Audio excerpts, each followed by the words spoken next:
नमस्कार दोस्तों, मेरा नाम है शशिकांत पंडित और आपका स्वागत है मून स्टूडेंट क्लासेस में। तो इस वीडियो में हम लोग कंटिन्यू कर रहे हैं अपनी बिहार करंट अफेयर्स सीरीज को। और बिहार करंट अफेयर्स सीरीज की ये अक्टूबर महीने की ये हम लोग न्यूज इवेंट्स कवर करेंगे ये अक्टूबर महीने की सेकंड पार्ट है। ठीक है, इससे पहले पार्ट आ चुका है, उसका जो लिंक है वो आपको आई वाले आइकन में शो हो रहा होगा। साथ ही साथ डिस्क्रिप्शन बॉक्स और पिन कमेंट में भी लिंक आपको मिल जाएगा। ठीक है, इसके बाद भी अक्टूबर महीने का एक पार्ट 3 भी आएगा। ठीक है, इसके साथ ही हमारा अक्टूबर महीने का 2023 का जो भी करंट अफेयर्स है, सारे बिहार बिहार से रिलेटेड वो न्यूज़ कवर हो जाएंगे। ठीक है, तो इस वीडियो सीरीज को देखिएगा, क्योंकि ये वीडियो सीरीज जो आपके हर एग्जाम्स के लिए, बिहार के हर एग्जाम्स के लिए बहुत ज़्यादा इंपॉर्टेंट रहने वाला है। ठीक है, तो उसको ज़रूर देखिएगा, बहुत ज़्यादा हेल्प होने वाला है। इस वीडियो को अंत तक ज़रूर देखिए और अगर पसंद आए तो लाइक शेयर सब्सक्राइब ज़रूर कर लीजिएगा।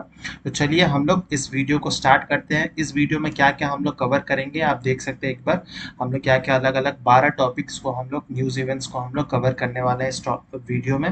तो सबसे पहला जो टॉपिक है वो हम लोग देखते हैं कि पहला टॉपिक है कि seed hubs will be built in 10 districts of Bihar. ठीक है, तो बिहार एग्रीकल्चर डिपार्टमेंट ने अप्रूवल दे दी है 10 सीड हब्स बनाने के लिए 10 अलग अलग डिस्ट्रिक्ट में। ठीक है, जिसमें सीड हब्स में मेनली जो मेन फोकस है wheat, pulses and oil seeds. ठीक है, तो वीट, ठीक है, पल्सेस जितने भी दलहन फसल है, फिर साथ ही साथ जो भी ऐसे सीड्स जो बेसिकली जिससे तेल निकाला जा सकता है, तो वैसे हम लोग सीड्स को ग्रो करेंगे। ठीक है, क्यों? तो ये जो है बहुत बहुत इंपॉर्टेंट न्यूज़ है। ठीक है, तो इन द फर्स्ट फेज क्या होगा, farming will be done in 3125 एकड़ में किया जाएगा फॉर सर्टिफाइड सीड प्रोडक्शन। ठीक है, और ये बेसिकली जो है वो सेंट्रल गवर्नमेंट से ये सीड आएगा। ठीक है, और इसमें क्या होगा, ज़्यादातर ये 3125 एकड़ में उसको और फैलाया जाएगा और ग्रो किया जाएगा ताकि और सीड का प्रोडक्शन हो सके। ठीक है, तो द असिस्टेंट डायरेक्टर जो कल्टिवेशन के हैं of concerned district will select the village और पंचायत फॉर द सीड। ठीक है, तो अलग अलग विलेज ब्लॉक्स जो है चूज किए जाएंगे। ठीक है, और हर फेज में क्या होगा, एक ब्लॉक अगर हो जाएगा या एक विलेज हो जाएगा तो नेक्स्ट फेज में उस विलेज को चूज नहीं किया जाएगा, उसके उसके उससे अनेक कोई दूसरा चूज किया जाएगा। ठीक है, तो ये जो है सीड हब्स बनाने का मेन फोकस है। तो for this department has decided to 80% subsidy on seeds to the farmer. ठीक है, 80% आपको लगभग फार्मर्स को सब्सिडी दी जाएगी। Apart from this farmers will be provided help in revolving fund for 3 years भी इनको फार्मर्स को मिलेगा, ताकि जब भी उनको पैसे की अगर ज़रूरत पड़े फॉर सीड हब्स उनको पैसा मिल जाए। ठीक है, और ये जो है ये किसके तहत हो रहा है, तो फोर्थ एग्रीकल्चरल रोड मैप के तहत हो रहा है। कुछ ही टाइम में मैं जो फोर्थ एग्रीकल्चर रोड मैप है और बाकी जितने भी फर्स्ट सेकंड थर्ड उन सब के बारे में भी कुछ थोड़े टाइम में ही मैं डिस्कस करूंगा। ठीक है, और टारगेट ये है बिहार सरकार का मेनली कि ताकि स्टेट जो हमारा बिहार स्टेट जो है सेल्फ रिलायंट बन सके इन सीड प्रोडक्शन। ठीक है, तो वीट, पल्सेस, ऑयल सीड्स में हम लोग किसी दूसरे स्टेट पे या सेंट्रल गवर्नमेंट पे ज़्यादा निर्भर ना रहे, हम लोग से आत्मनिर्भर बन जाए।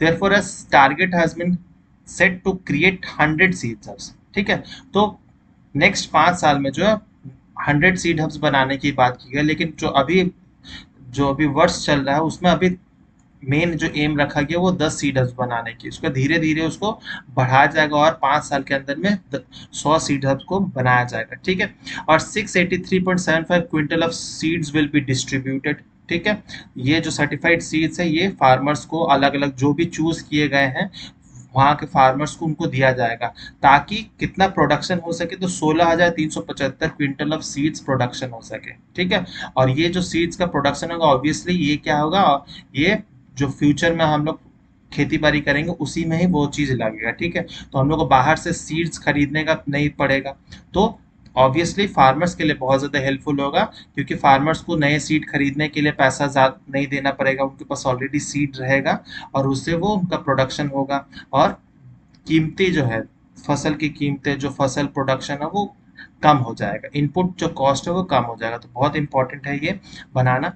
नेक्स्ट टॉपिक पर हम लोग आ जाते हैं, लेकिन उससे पहले एक छोटा सा ये है कि डिस्ट्रिक्ट वाइज अगर देखा जाए, ठीक है, तो अलग अलग सी डिस्ट्रिक्ट में अलग अलग जो फसल है उसको चूज किया गया। कहीं जैसे गया में वीट, ग्राम, मूंग चूज किया गया, उसी तरह से व्हीट लेंटिल्स मूंग चूज किया है वैशाली में, फिर wheat mustard and moong choose किया है भागलपुर में, अलग अलग डिस्ट्रिक्ट में, ये इतना इंपॉर्टेंट नहीं है फिलहाल, ठीक है। और the area of the seed hub will be minimum 125 acres for wheat and 62.5 acres of for pulses and oil seeds, ठीक है। तो 50% जो एरिया होगा वो तो लगभग मान के चलिए कि वीट का ही होगा, गेहूं का होगा, बाकी जो होगा पल्सेस एंड ऑयल सीड्स का होगा, ठीक है।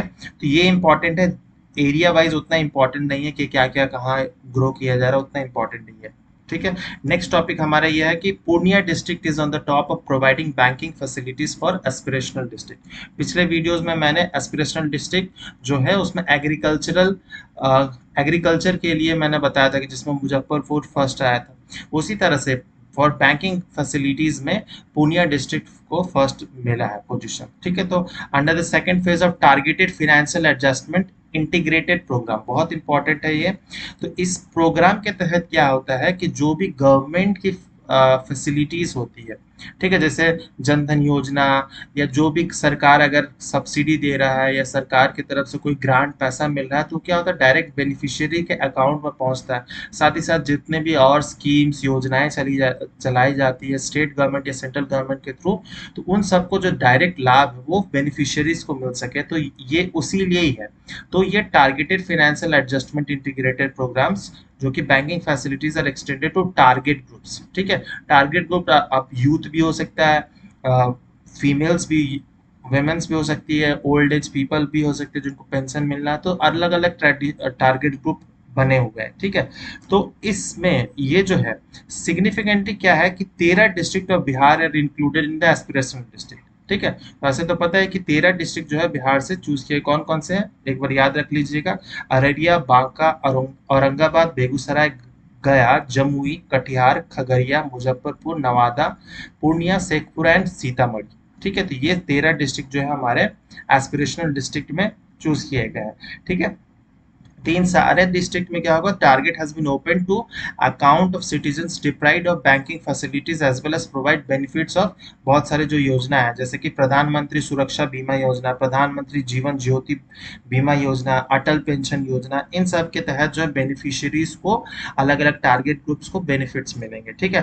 And the finance department said that the achievement of Atal pension Yojana in Aurangabad, Nawada and Purnia has been more than 20%, sorry 200%, ठीक है। तो इन सारे डिस्ट्रिक्ट में औरंगाबाद, नवादा, पूर्णिया में अचीवमेंट ज्यादा हुई है, और लोएस्ट अचीवमेंट किस में है तो मुजफ्फरपुर में 131% है।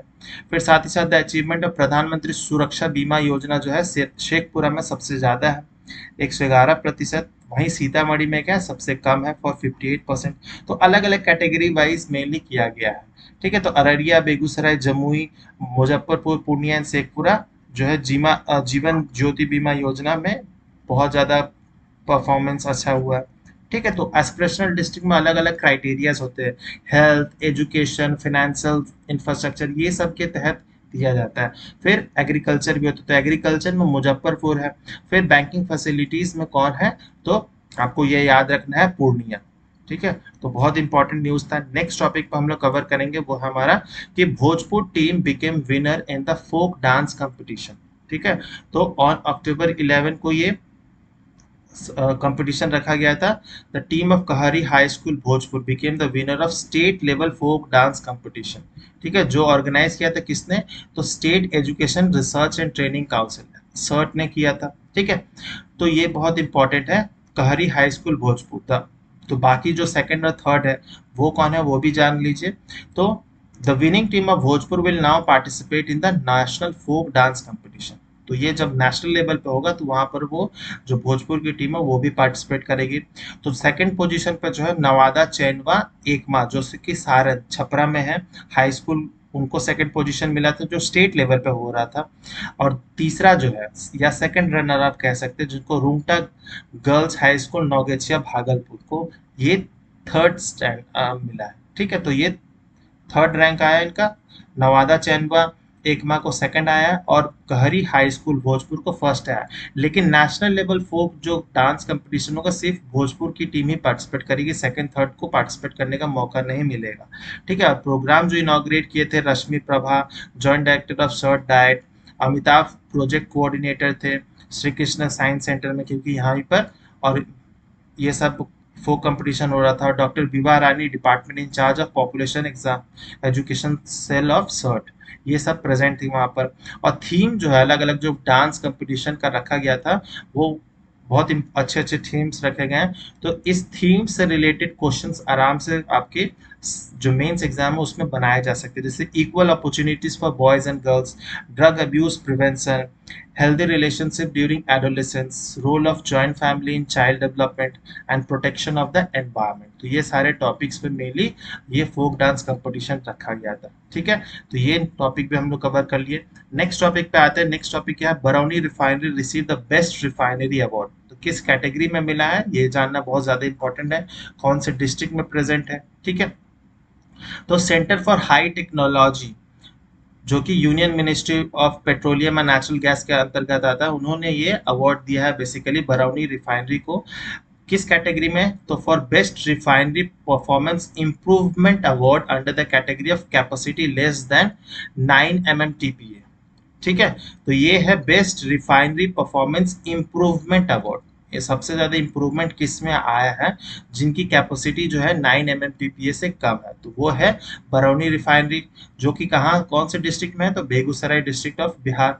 ठीक है, तो अगर पर कैपिटा इनकम के बेसिस पे देखा जाएगा तो जहाँ पर पटना, बेगूसराय, सासाराम, ये सारे डिस्ट्रिक्ट क्या है, बहुत ज्यादा इनका पर कैपिटा इनकम बहुत ज्यादा है।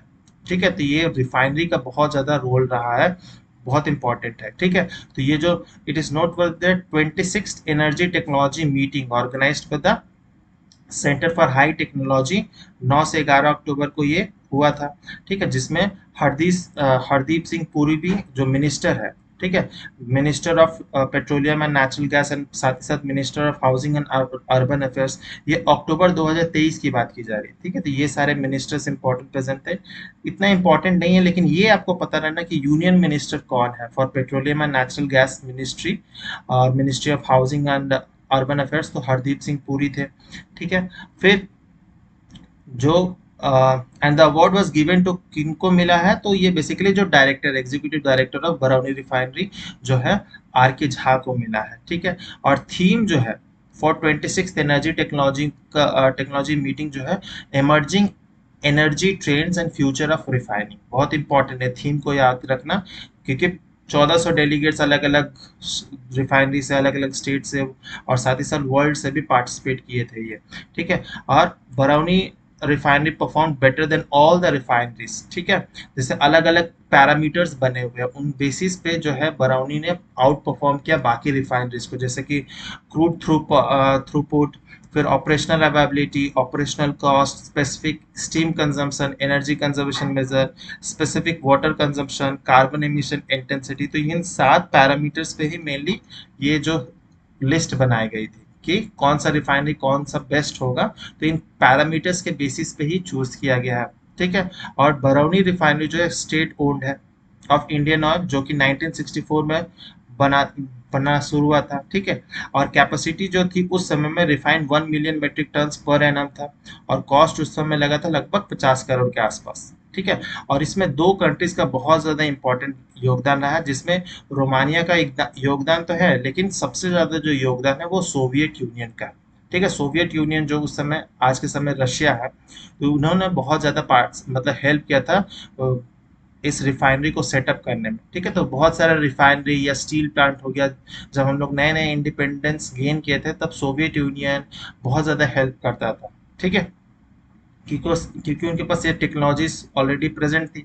ठीक है, फिर it was dedicated to the nation by the उस समय के जो पेट्रोलियम मिनिस्टर थे डॉक्टर हुमायूं कबीर। ठीक है, जनवरी 15 1965 को ये स्टार्ट हो चुका था। ठीक है, and as a new initiative towards energy efficient operation. ठीक है, हर रिफाइनरीज को, हर प्लांट को कहा गया कि एनर्जी एफिशिएंट बनना ज़्यादा ज़रूरी है, इसीलिए India first and world's third green cooling tower was commissioned in Barauni refinery.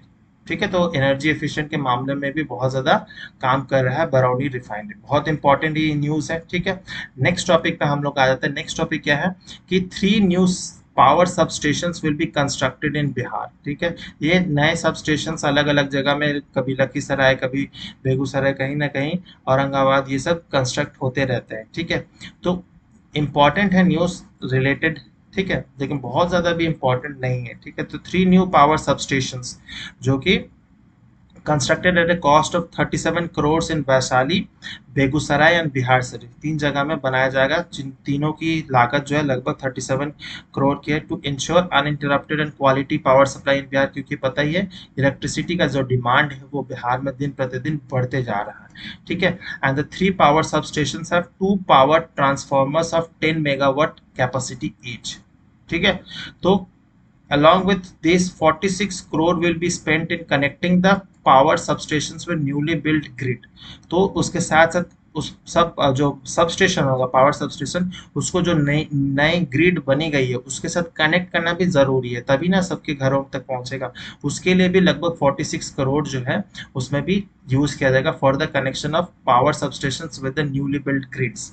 ठीक है, and according to the power company the GIS based power sub stations will be constructed. तो जीआईएस यानी क्या होता है? जीआईएस यानी geographic information system, remote sensing के through में, तो जिसमें सैटेलाइट का हेल्प लिया जाएगा, तभी मैपिंग किया जाएगा कहाँ बनाया जाएगा, कहाँ पर ग्रिड है, कैसे कनेक्ट किया जाएगा, उन सब पे। तो जीआईएस का बहुत ज़्यादा इसमें इंपॉर्टेंट नीड है। तो जीआईएस के बारे में पता होना चाहिए, ज्योग्राफिक इंफॉर्मेशन सिस्टम, जिस तरह से जीपीएस काम करता है। ठीक है, उसी तरह से आप इसी टेक्नोलॉजी पे ही बेस्ड ज्योग्राफिक इंफॉर्मेशन सिस्टम पे ही है। ठीक है, तो जैसे कि रामचंद्रपुर बिहार शरीफ सुपर ग्रिड जो है 14 करोड़ के आसपास में लागत में बनेगा। वैशाली वाला जो है वो 10 करोड़ के लागत के आसपास बनेगा, और जो बेगूसराय वाला है वो 12 करोड़ के आसपास में बनेगा। ठीक है, तो उतना हर डिस्ट्रिक्ट का याद रख के फायदा नहीं है, लेकिन जो इम्पोर्टेंट है जीआईएस बेस, ये सब टेक्नोलॉजीज के बारे में है ना, तो ये सब ज़्यादा इम्पोर्टेंट है और आपके मेंस राइटिंग में भी हेल्प कर सकता है कि ये जो पावर सब स्टेशंस को न्यूली बिल्ड ग्रिड से कैसे कनेक्ट करने का है ना, तो ये सारे इंपॉर्टेंट न्यूज़ हो जाता है। नेक्स्ट टॉपिक पे हम लोग आ जाते हैं। नेक्स्ट टॉपिक क्या है कि agreement for academic cooperation between French institute and IIT Patna. तो प्रीवियस जो अगस्त वाला करंट अफेयर्स था उसमें मैं बताया था कि इंडिया और जापान के बीच में कोलैबोरेशन हुआ था एकेडमिक कोऑपरेशन, इसमें फ्रेंच इंस्टीट्यूट के साथ में हुआ है। तो ये हर जितने भी बड़े बड़े इंस्टीट्यूट कॉलेजेस हैं उनका फ्रेंच, उनका जो फॉरेन के यूनिवर्सिटीज कॉलेजेस होते हैं उनके साथ कोलैबोरेशन होता ही होता है। ठीक है, तो एक मेमोरेंडम ऑफ अंडरस्टैंडिंग जो है मेनली साइन किया गया है between the two institute, basically IIT Patna और and the institute national polytechnic de Toulouse. ठीक है, जो कि फ्रांस में सिचुएटेड है। तो इनका मेन जो एम है इस एमओयू का कि improving symbiotic relationship between the to institutions. Basically ये सारे जो रिलेशंस बनते हैं अलग अलग इंस्टीट्यूट के साथ में, ऐसा इसीलिए होता है कि हम लोग जो भी नॉलेज है एक इंस्टीट्यूट का दूसरे नॉलेज इंस्टीट्यूट से शेयर किया जाए। ठीक है, तो ये इंडिया का है, मान लेते हैं ये फ्रेंच का है, तो क्या होगा, जो भी नॉलेज इंडिया के पास होगा, जो भी टेक्नोलॉजी इंडिया के पास होगा वो शेयर करेगा फ्रांस को, फ्रांस क्या करेगा, फ्रांस के पास जो टेक्नोलॉजी होगा वो इंडिया को शेयर करेगा एजुकेशन में। तो इसमें क्या होता है, एक्सचेंज प्रोग्राम होता है। तो इंडिया का जो टीचर्स होंगे, प्रोफेसर्स होंगे, स्टूडेंट होंगे, वो फ्रांस में जाएंगे, फ्रांस में जाके सीखेंगे, ट्रेनिंग करेंगे। सिमिलरली फ्रांस के स्टूडेंट, फ्रांस के जो इंस्टीट्यूट के प्रोफेसर है वो आके इंडिया में पढ़ाएंगे। यही सब ज़्यादातर ये सारे कोऑपरेशंस में होते हैं बेसिकली। तो जो आईआईटी पटना के प्रोफेसर हैं, डीन है टीएन सिंह डायरेक्टर, और जो प्रोफेसर पैस्कल मोसिविन जो कि vice president of international relation for France के हैं, ये दोनों प्रेजेंट है, आप इस फोटो में देख सकते हैं। नेक्स्ट जो है कि the MoU was signed between two institute for jointly conducting exchange of academic administrative staff and student for various short term programmes on subject of mutual interest. तो जितने भी आईआईटीज, आईसर, नाइपुर, एनआईटीज हैं, बड़े बड़े institute है, वो ऐसा collaboration होते रहता है। अगर आप ऐसे इंस्टीट्यूट में पढ़े तो आपको ऑब्वियसली सारे बात पता ही होगी। ठीक है, in addition it will promote wide range of research to each other's faculty, students and scholar। ठीक है, और इंडिया एंड फ्रांस अब long shared culture, trade, economic ties, पता ही है कि बहुत फ्रेंडली कंट्री है इंडिया और फ्रांस के बीच में जो रिलेशनशिप है वो बहुत स्ट्रांग है। ठीक है, एट प्रेजेंट में। तो फ्रांस भी बहुत ज़्यादा इंडिया को सपोर्ट करता है, इंडिया भी फ्रांस को बहुत ज़्यादा सपोर्ट करता है। तो इंटरनेशनल रिलेशनशिप के व्यू से भी ये क्या करेगा, और हमारे जो बॉन्डिंग्स है उसको और स्ट्रॉन्ग करेगा। नेक्स्ट टॉपिक पे हम लोग आते हैं। नेक्स्ट टॉपिक है Shipra of Maner Patna got miss universe creativity title. ठीक है, तो शिप्रा सिंह ऑफ मनेर जो कि बेसिकली पटना में ही है, तो Bihar from Bihar has won the title of miss universe creativity for 46th miss universe held at, कहाँ हुआ था ये भी पता होना चाहिए, मनीला फिलीपींस। बहुत इंपॉर्टेंट है, कभी का ऐसा न्यूज आते हैं कि शिप्रा सिंह किस फील्ड से सिचुएटेड थी, ठीक है, या फिर ये जो अवार्ड, ये मिस यूनिवर्स क्रिएटिविटी टाइटल कहाँ पे हुआ था जहाँ पर शिप्रा सिंह जीती थी। ये सारे क्वेश्चंस अलग अलग तरीके से फ्रेम किया जा सकता है। तो 91 कंट्रीज जो है इस कंपटीशन में पार्टिसिपेट की थी और शिप्रा सिंह जो है वो जीती थी। तो अप्रैल महीने में ही 2023 में ही she became the second runner up in the international glamour project. ठीक है, और इसी बेसिस पे यही ये पार्टिसिपेट की थी मनीला फिलीपींस में। द इंडियन आउटफिट जो है in which Shipra Singh walked in the ramp was designed by herself only. तो जो पहनी थी, ये जो डिजाइनिंग की है इन्होंने खुद ही ने किया था। ठीक है, तो ये बहुत इंपॉर्टेंट न्यूज है, इससे क्वेश्चन ऐसे बनते हैं। नेक्स्ट हम लोग आते हैं non residential sports training scheme launched in Bihar. ठीक है, तो Bihar arts culture minister Jitendra Kumar Rai जो है लॉन्च करते हैं non residential sport training scheme. ठीक है, to nurture the talent of sports person. Basically जिस तरह से आप देख रहे होंगे चाइना में या अलग कंट्रीज में स्पोर्ट्स के फील्ड में, ओलंपिक से फील्ड में क्या होता है, बच्चों को स्कूली लेवल से ही, छोटे छोटे बच्चों को स्कूल से ही ट्रेनिंग दिया जाता है, वहीं पर टैलेंट हंट किया जाता है। ठीक है, ताकि उनका टैलेंट को निकाला जाए, उनको प्रोत्साहन मिले, उनको ट्रेनिंग मिले, बेटर फैसिलिटीज़ मिले, ताकि वो अपने देश का नाम रोशन कर सके। तो वही चीज़ बिहार में भी ये किया जा रहा है। तो minister said that under the scheme trainee players from 8 से 14 साल के जो बच्चे होंगे उनको ट्रेनिंग मिलेगी अलग अलग स्पोर्ट्स के फील्ड में। ठीक है, तो modern training facilities will be provided to the players. ठीक है, तो इसमें क्या होगा, बेसिकली अलग जो भी एक टाइम अलॉट किया जाएगा कि इस टाइम में ये स्पोर्ट्स इस वेन्यू पे प्रैक्टिस करवाया जाएगा। तो वहीं पर क्या करना, स्टूडेंट्स को आना पड़ेगा जो भी पार्टिसिपेट करना चाहते हैं, और वहां पर उनको उनको ट्रेनिंग मिलेगी। ठीक है, तो ये क्या है, नॉन रेसिडेंशियल है। एक बार आपकी ट्रेनिंग की खत्म हो गई तो आप जा सकते हैं अपने। तो ये उसी टाइप का है। तो this scheme will be operated in the main outdoor stadium भी हो सकता है, district sport building, sports ground, schools और पंचायत ब्लॉक डिस्ट्रिक्ट, जहां पर भी जैसा भी इंफ्रास्ट्रक्चर प्रेजेंट रहेगा तो वहां पर क्या होगा, उनको ट्रेनिंग दिया जाएगा। And there will be 4 hour training period on each working day. ठीक है, तो 4 घंटा इनको ट्रेनिंग मिलेगा। तो ये बेसिकली 8 से 14 साल के बच्चों के लिए, तो ये पता होना चाहिए। ठीक है, non residential sports training scheme, तो 8 से 14 साल के बच्चों के लिए अलग अलग। ठीक है, बाकी तो आप समझ ही चुके होंगे। नेक्स्ट हम लोग टॉपिक करेंगे, बहुत इंपॉर्टेंट है, बहुत बहुत इंपॉर्टेंट है कि president Draupadi Murmu launch the 4th agriculture road map of Bihar. तो यही मैं बताने वाला था कि 4th एग्रीकल्चरल रोड मैप जो है, जो 2023 से 2028 के बीच में चलेगा, वो इनॉग्रेशन किसने किया है, तो हमारी प्रेजेंट प्रेसिडेंट द्रौपदी मुर्मू ने किया है। और ये जो हुआ है बापू ऑडिटोरियम ऑफ सम्राट अशोक कन्वेंशन सेंटर से इन्होंने रिमोट से लॉन्च किया था। तो addressing the programme, chief minister Nitish Kumar said that the first agriculture road map जो स्टार्ट हुआ था वो ये 2008 में हुआ था। And the second agriculture road map जो हुआ था, ये बेसिकली लॉन्च किसने किया था, तो उस समय के जो प्रेसिडेंट है, लेट प्रेसिडेंट प्रणब मुखर्जी जी ने किया था। फिर थर्ड जो एग्रीकल्चर रोड मैप हो वो प्रेसिडेंट रामनाथ कोविंद जी ने किया था। ठीक है, और चौथा जो है वो द्रौपदी मुर्मू कर रही है। तो ये नाम जो है आपको याद रहना चाहिए कि फर्स्ट सेकंड थर्ड अलग अलग जो बिहार का एग्रीकल्चरल रोड मैप वो किसने किसने लॉन्च किया था। ठीक है, तो इसमें मेनली जो एम्फोसिस है कि जो भी बिहार में हम लोग, क्योंकि बिहार जो है एग्रीकल्चरल स्टेट है, लगभग 75% जो है बिहार के लोग एग्रीकल्चर से जुड़े हुए हैं, डायरेक्टली इनडायरेक्टली जुड़े हुए हैं। ठीक है, तो वहां पर हम लोग खेती बाड़ी को और कैसे इम्प्रूव कर सकते हैं, प्रोडक्शन लेवल को कैसे इम्प्रूव कर सकते हैं, जो फूड सिक्योरिटी का जो इश्यू हो जाता है, महंगाई का जो इश्यू हो जाता है, उसको कैसे कम किया जा सकता है, ये सारे ही मेनली फोकस रहता है।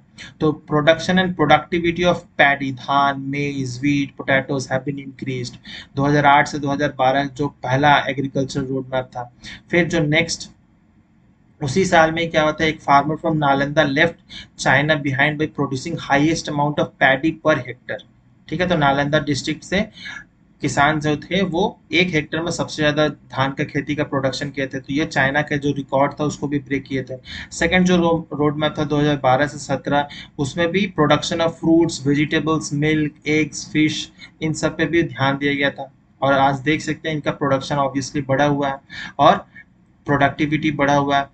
फिर आज के समय देखा जाए तो बिहार में जो स्पेशली फिश के मामले में बिहार जो है सेल्फ सफिशिएंट है, उसको किसी दूसरे स्टेट पर निर्भर रहने की जरूरत नहीं है, बहुत ज्यादा प्रोडक्शन हो जाता है बिहार में ही। ठीक है, तो जो भी बिहार में जो गांव साइड में रहते हैं उनको ऑब्वियसली पता ही होगा, फिश अवेलेबिलिटी बहुत आराम से हो जाती है। फिर थर्ड एग्री जो रोड मैप हुआ था, एग्रीकल्चर रोड मैप, वो 2017 से 2022 के लिए था, लेकिन उसको 1 साल और एक्सटेंड किया था कोरोना के लिए। ठीक है, तो ये देख सकते हैं कि fish production in Bihar has increase 2.5 times, बहुत ज्यादा बढ़ा हुआ है। फिर बिहार हैज रिसीव्ड कृषि Karman awards for the production of rice, wheat and मेज। ठीक है, production of potato, cabbage, brinjal, सब्जियां जो है टमाटर, उनका भी प्रोडक्शन बढ़ा है। फिर साथ ही साथ the production of makhana is also increased, क्योंकि वर्ल्ड का 90% जो मखाना का प्रोडक्शन है, वर्ल्ड का मैं बता रहा हूँ, इंडिया का नहीं, वो जो है वो बिहार से ही होता है, मखाना का फॉक्सनट जिसको कहा जाता है। ठीक है, तो chief minister also said that the fourth agriculture road map में क्या होगा, तो प्रॉपर केयर फॉर एनिमल्स पे भी दिया जाएगा, एनिमल हस्बेंड्री से रिलेटेड, क्योंकि मिल्क प्रोडक्शन इन सब पे भी एम्फोसिस दिया जाएगा। Animal hospitals are being opened in every 8 to 10 panchayat so that animals can be properly cared and for treated, है ना। तो वेटनरी डॉक्टर्स और हॉस्पिटल्स भी बनाए जा रहे हैं। ठीक है, and the cabinet has approved 1,62,000 crores for fourth agricultural road map. ठीक है, एंड क्योंकि पता है agriculture is the basis and livelihood of 75% of the people. ठीक है, तो this will not only increase the production and productivity but will also increase the income of the farmers. और ये गवर्नमेंट का एम ही है कि फार्मर्स का जो इनकम है उनको डबल कैसे किया जाए, डबल ट्रिपल ऐसे कैसे जल्दी से जल्दी किया जा सके, तो इसीलिए ये खर्चा किया जा रहा है। Mainly fourth agriculture road map में 1,62,000 करोड़ जो है इतना खर्च किया जाएगा। तो ये जो फिगर है बहुत इंपॉर्टेंट है। और साथ ही साथ में अलग अलग जो एग्रीकल्चरल रोड मैप है उनके बारे में पता होना चाहिए, कौन कौन इनॉग्रेट किया है, उस रोड मैप में क्या क्या मेन पॉइंट्स हैं उनके बारे में पता होना चाहिए। नेक्स्ट टॉपिक पे हम लोग आ जाते हैं। नेक्स्ट टॉपिक क्या है कि president attends the first convocation of Mahatma Gandhi central university Motihari. तो प्रेसिडेंट, गवर्नर्स, इन सब से रिलेटेड न्यूज जो होता है वो बहुत इंपॉर्टेंट हो जाता है। ठीक है, तो फर्स्ट कॉन्वोकेशन जो सेरेमनी हुआ था महात्मा गांधी सेंट्रल यूनिवर्सिटी है, कहाँ है, मोतिहारी में। ठीक है, तो 19 अक्टूबर को हुआ था। तो president first address the famous industrialist, writer and social thinker R K Sinha. फिर Indian actor, film director, screen writer Chandra Prakash Dwivedi, जो बॉलीवुड में भी फिल्म बनाते हैं, इनको क्या हुआ, इन दोनों को ही, आर के सिन्हा और चंद्र प्रकाश द्विवेदी को ऑनररी डॉक्टरेट का सर्टिफिकेट मिलता है फर्स्ट कॉन्वोकेशन सेरेमनी से, क्योंकि ये दोनों ही बिहार से ही बिलोंग करते हैं। The president awarded the chancellor gold medal for presenting medals and citation to pass out student, जो नॉर्मली हर यूनिवर्सिटीज में होता है यूजी पीजी के स्टूडेंट्स को। एंड जो वाइस चांसलर ऑफ यूनिवर्सिटी है professor Sanjay Srivastava announce that the there will be an opening of satellite campuses of the university in Bettiah and Sheohar district में जो है इनका इसी यूनिवर्सिटी का, महात्मा गांधी सेंट्रल यूनिवर्सिटी का ये सैटेलाइट कैंपसेस भी बनाए जाएंगे। And he also inform that a medical college will be soon open in the university campus. तो बहुत इंपॉर्टेंट है ये सब न्यूज़, क्योंकि प्रेसिडेंट आई है तो ये पता होना चाहिए महात्मा गांधी सेंट्रल यूनिवर्सिटी कहाँ पर प्रेजेंट है। ठीक है, फर्स्ट कॉन्वोकेशन सेरेमनी हुआ था वो भी इंपॉर्टेंट है। नेक्स्ट जो टॉपिक है वेरी वेरी वेरी इंपॉर्टेंट है, बहुत इंपॉर्टेंट, इससे 100% क्वेश्चन आ सकता है। अगर प्रीलिम्स में नहीं आता तो मेंस में आएगा, मेंस में नहीं आएगा तो आपके इंटरव्यू में पूछा जा सकता है, ठीक है। कि families of मार्टियर्ड policeman in Bihar will get A compensation of 25 lakh. तो बिहार डायरेक्टर जनरल जो है डीजीपी आर एस भट्टी साहब जो है, तो पुलिस मेमोरियल डे मनाया जाता है अक्टूबर 21 को, पूरे इंडिया में ही मनाया जाता है, ऐसा नहीं सिर्फ बिहार में मनाया जाता है। तो उसी प्रोग्राम में स्पेशल आर्म पुलिस कॉम्प्लेक्स जो कि पटना में है, वहां पर फाइनेंशियल असिस्टेंस देने की बात की गई है 25 लाख, ठीक है। तो वैसे पुलिसमैन जो शहीद हो जाते हैं, ठीक है, काम कर ऑन ड्यूटी, तो उनको जो है 25 लाख रुपया मिलेगा। उनके जो भी फैमिली मेंबर्स हैं उनको मिलेगा। तो पहले जो मिलता था सिर्फ 2 लाख रुपया मिलता था, सोच के देखिए कितना कम मिलता था, ठीक है। तो ऑब्वियसली पुलिसमैन मोटिवेटेड कैसे होंगे, वो अपना काम कैसे करेंगे, ठीक है। तो this decision has been made, देख सकते हैं यहाँ पर आर एस भट्टी साहब है। तो welfare of the policeman and this amount should be made available to the dependents of the martyr as soon as possible, ठीक है। साथ ही साथ में क्या है, और ये बहुत इंपॉर्टेंट है कि amount will not be payable in case of policeman committing suicide. अगर कोई पुलिसमैन सुसाइड कर लेता है तो उसको नहीं मिलेगा, ठीक है, वो इस कैटेगरी में नहीं आएगा। और साथ ही साथ जो इंडियन पुलिस सर्विंग ऑफिसर है जो बिहार में सर्व करे आईपीएस से, साथ ही साथ बिहार पुलिस, उनको तो मिलेगा ही मिलेगा, ठीक है। तो ये बेनिफिट दोनों को ही लिए मिलेगा, इंडियन पुलिस सर्विंग ऑफिसर को भी और बिहार पुलिस के भी ऑफिसर को भी मिलेगा, ठीक है। The amount of grant will also be in case of death during red. कौन जब रेड मारने जाया जा रहा है तो पुलिसमैन को अगर गोली लग जाती है, कुछ भी हो जाता है, तो उस समय भी उनको वो 25 लाख रुपया मिलेगा। फिर in case of death during militant encounter, criminal encounter, land mines के कारण, नक्सलाइट अटैक हो गया या रायट एक्सीडेंट, और death during treatment after getting injured in the incident, इन सब के कारण जो है उनको मुआवजा मिल सकता है, ठीक है। अगर सुसाइड कर लेते हैं तो उन केस में नहीं मिलेगा। And the DGP also announced changes in the accommodation and transfer posting facility policies of the Bihar police. तो इसमें भी चेंज किया गया, ट्रांसफर जो पोस्टिंग पॉलिसी हुई तो उसमें भी चेंजेस लाया गया, क्योंकि 1/3 जो पुलिस ऑफिसर हैं वो तो फीमेल्स ही हैं, ठीक है। तो फिक्स्ड कर दिया गया। तो उनका जो वर्क लाइफ बैलेंस है, पर्सनल लाइफ, उसको किस तरह से सही रखा जाए, है ना, क्योंकि अगर बहुत ज़्यादा फ्रीक्वेंटली ट्रांसफर होते रहेगा तो उनका वर्क लाइफ पूरा हिल जाएगा, है ना, तो वो सही से तरीके से काम नहीं कर पाएंगे। तो ऑब्वियसली इसके लिए भी योजना बनाई जा रही है कि ताकि इनका ट्रांसफर पोस्टिंग पॉलिसी में चेंजेस लाया जाए और ये बेटर काम कर सके, ठीक है। And the state government is also working on a systematic housing policy, भी बहुत इंपॉर्टेंट है, so that the families and children of all the officials and personals who are on duty can stay at one place, ठीक है, study कर सके and live a normal life, क्योंकि उनका families dependent रहती है ना। तो अगर उनका ट्रांसफर होगा तो उनको जो भी बच्चे स्कूल में पढ़े उनका भी बहुत ज़्यादा दिक्कत हो जाता है, जो भी ऐसे ट्रांसफर वाले जॉब में है, ठीक है। And it is known that every year police memorial day जो है सेलिब्रेट किया जाता है 21 अक्टूबर को। और ये किस लिए होता है तो ये भी जान लीजिए। तो अक्टूबर 21 1959 में 10 ब्रेव सोल्जर्स वर मार्टियर्ड, उनको शहीद कर दिया गया था by an attack by an Chinese invaders on the base of sent at the CRPF का जो बेस था जो कि सिचुएटेड था लद्दाख में, ठीक है। तो 1959 की बात की जा रही है जो इंडो चाइना बॉर्डर के आसपास में था। तो सीआरपीएफ का जो वहाँ पर बेस था वहाँ पर चाइनीज सोल्जर्स ने अटैक कर दिया था, जिसमें 10 जो सोल्जर थे सीआरपीएफ के उनकी डेथ हो गई थी, ठीक है। तो इन्हीं को ही नज़र में रखते ही पुलिस मेमोरियल डे जो है पूरी इंडिया में मनाया जाता है। जो जब इंस्पेक्टर जनरल ऑफ पुलिस का जो कॉन्फ्रेंस होता है तो इसी में डिसाइड किया जाता है। और 1961 से 21 अक्टूबर को हर साल पूरे इंडिया में पुलिस मेमोरियल डे मनाया जाता है, तो ये भी काफ़ी इंपॉर्टेंट हो जाता है। फिर लास्ट टॉपिक पे आ जाते हैं इस वीडियो का, वो है जेटीबीएस स्कीम, ठीक है। तो जेटीबीएस स्कीम क्या है, तो जेटीबीएस आप समझ सकते हैं, जे मीन्स जन Sadharan, Jan Sadharan train booking, train booking Sewa basically. तो Samastipur railway division of Bihar started the JTBS scheme for unemployed youth, ठीक है। तो बेसिकली ये आउटसोर्सिंग एक तरीका है जिसमें क्या होगा, देखते होंगे कि आप जब जनरल टिकट या किसी भी टिकट प्लेटफॉर्म टिकट कटवाने के लिए बहुत ज़्यादा भीड़ रहता है, रेलवे एम्प्लॉयज़ वहाँ पर प्रेजेंट होते नहीं है जो टिकट काटते हैं, तो वहाँ पर बहुत ज़्यादा भीड़ रस हो जाता है, बहुत लोगों को क्या होता है टिकट नहीं मिल पाता है। और बहुत लोग इसी भीड़ के कारण बचने के लिए वो ट्रेन में विदाउट टिकट चढ़ जाते हैं, है ना। तो ऐसा ना हो इसीलिए ये जो स्कीम है लॉन्च किया गया, जिसमें भी जो भी अनएम्प्लॉयड यूथ होगा, जो भी लोकल एरिया में, मान लेते हैं आप ए रेलवे स्टेशन ए रेलवे स्टेशन के आसपास में रहते हैं, तो वहीं के जो यूथ होगा, लोकल यूथ होगा, वहीं को ही एम्प्लॉयमेंट मिलेगा, ठीक है। तो वो उनको क्या काम करना पड़ेगा, तो जो भी टिकट्स हैं, अनरिजर्व टिकट्स है, जनरल टिकट है, प्लेटफॉर्म टिकट है, वो काट के जो भी पब्लिक आएगा उनको जल्दी जल्दी देना होगा, ठीक है। तो यही मेनली जेटीबीएस स्कीम है, जनसाधारण ट्रेन बुकिंग सेवा।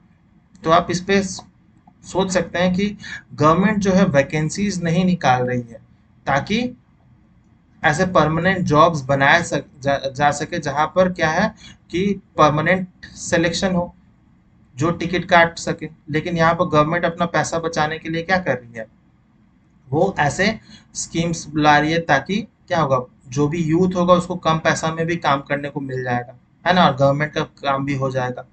तो सोच सकते हैं आप कैसा गवर्नमेंट चाहती है, फ्यूचर क्या होने वाला है। तो people will able to buy unreserve tickets through JTBS. और जिन जिन स्टेशन पे ये होता है, हर स्टेशन पे तो ऐसा नहीं हो रहा है। Apart from this they will also get the facility two by monthly season tickets and platform tickets also, ठीक है। तो ये जो है समस्तीपुर रेलवे बोर्ड से ही मेनली स्टार्ट किया गया है। तो it is also known that at present जो टिकट, हर टिकट काटेगा तो उसको कितना मिलेगा, तो हर टिकट में 2 रुपया मिलेगा, और जो सीजनल मंथली सीजनल टिकट होता है उसमें उसमें 5 रुपया मिलेगा, ठीक है। तो ये सोच सकते हैं कितना कम पैसा मिलेगा। और अगर आप गवर्नमेंट एक एम्प्लॉय रखते हैं तो क्या होगा, उसको बहुत ज़्यादा पैसा देना पड़ेगा, ठीक है। तो क्या होगा, जहाँ पर एक एम्प्लॉय काम कर रहा होगा उसके जगह में आप 5-6 एम्प्लॉय ऐसे रख सकते हैं, अनएम्प्लॉयड यूथ को रख सकते हैं, वो कम पैसा में भी कर लेगा, ठीक है। तो गवर्नमेंट अपना पैसा बचा रहा है। तो देख सकते हैं क्या किया जा रहा है। तो ये अलग अलग स्कीम जो स्टेशन है बिहार के, उसमें ही देख सकते हैं कौन कौन स्टेशन में है। तो ये हम लोग इसी के साथ ही जेटीबीएस स्कीम भी हो जाता है, और इस वीडियो में जितने भी हम लोग टॉपिक्स थे उसको कवर कर लेते हैं। उम्मीद करता हूँ ये वीडियो आपके लिए बहुत ज़्यादा हेल्पफुल रहा होगा, आपके मेंस प्रीलिम्स एग्जाम में हेल्प ज़रूर करेगा। अगर किसी तरह से भी हेल्पफुल है तो लाइक ज़रूर कीजिएगा, कमेंट करके डाउट सजेशन हो कह सकते हैं, शेयर एंड सब्सक्राइब नहीं किया तो ज़रूर से ज़रूर कीजिए। मिलते हैं हम लोग नेक्स्ट वीडियो में, टिल देन बाय बाय, जय हिंद।